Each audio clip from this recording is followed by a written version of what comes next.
વખતે નર્મદા પૂર્ણમાં ઉલ્લેખ છે કે ભાઈ નર્મદા માતા અંકલેશ્વર સજોદ અને આસોદ થઈને વહેતા હતા. ભૃગુ ઋષિ એમને અહીંથી ભરૂચ સુધી લઈ ગયા અને આ કુંડનું મહત્વ એટલું છે આ સ્થાનનું કે જે વખતે બ્રહ્માજીને એવું થયું કે ભાઈ મેં બધાને ઉત્પન્ન કરી સૃષ્ટિ ઉત્પન્ન કર્યા બધા 83 લાખ યોની બનાવી એટલે હું સૌથી મોટો હું છું. જો કે ભાઈ મેં બધાને પાલન કરું છું એટલે હું મોટો છું. એટલે આ બ્રહ્માજી અને વિષ્ણુ વચ્ચે જે નાનો આવો વાદ વિવાદ ચાલ્યો એ વાદ વિવાદનો નિકાલ માટે બ્રહ્માજી અને વિષ્ણુ ભગવાન શિવજીની પાસે ગયા. શિવજી એવું તે વખત કહ્યું કે ભાઈ તમે બ્રહ્માજીને કે તમારો મસ્તકની પૂજા કરીને આવો અને વિષ્ણુ ભગવાન એવું કીધું તમારા ચરણોની પૂજા કરીને આવો. તે વખતે ભગવાન શિવજીએ વિરાટ સ્વરૂપ ધારણ કર્યું અને તે વખતે બ્રહ્માજી ઉપર ગયા મસ્તકની પૂજા કરવા અને વિષ્ણુ ભગવાન ચરણોની પૂજા નીચે ગયા.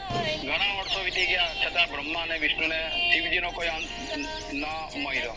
એટલે વિષ્ણુ ભગવાન પાછા આવી ગયા અને ભગવાનને નમસ્કાર કરી કીધું કે ભાઈ શિવજી તમારો મને કોઈ અંત દેખાતો નથી.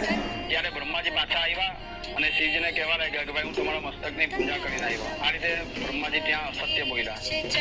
એ અસત્ય બોલ્યા એટલે એમની બધી પૂજા ભૂમિ પરથી નષ્ટ થઈ ગઈ અને તે વખતે બ્રહ્માજીએ પુષ્કળમાં તપ કર્યું અને એ સાપમાંથી મુક્તિ મેળવી.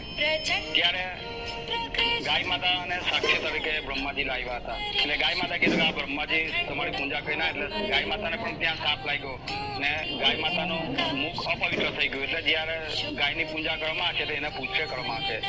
તે વખતે બ્રહ્માજી અસત્ય બોલ્યા એટલે શિવજી એને ક્રોધ આવતા બ્રહ્માજીનું 5 મસ્તક હતા તેમાંથી જે મસ્તકમાંથી મુખમાંથી અસત્ય બોલ્યા એ મુખનું ભગવાને છેદન કરી દીધું અને એ છેદન કર્યું એટલે શિવજીને પણ ત્યાં બ્રહ્મ હત્યાનો દોષ લાગ્યો.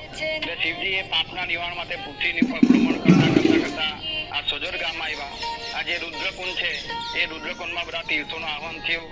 ત્યાં બધા યજ્ઞાગરિક થયા અને એ કુંડમાં સ્નાન આદિ વગેરે કરીને એ શિવજીને પણ આ બ્રહ્મજીનું જે મસ્તક આપ્યું એ દોષમાંથી નિવારણ થયું. આ ઘણું પ્રાચીન સ્થાન છે ને આ બધો નર્મદા પૂર્ણમાં આપણને આનો ઇતિહાસ જોવા મળે છે.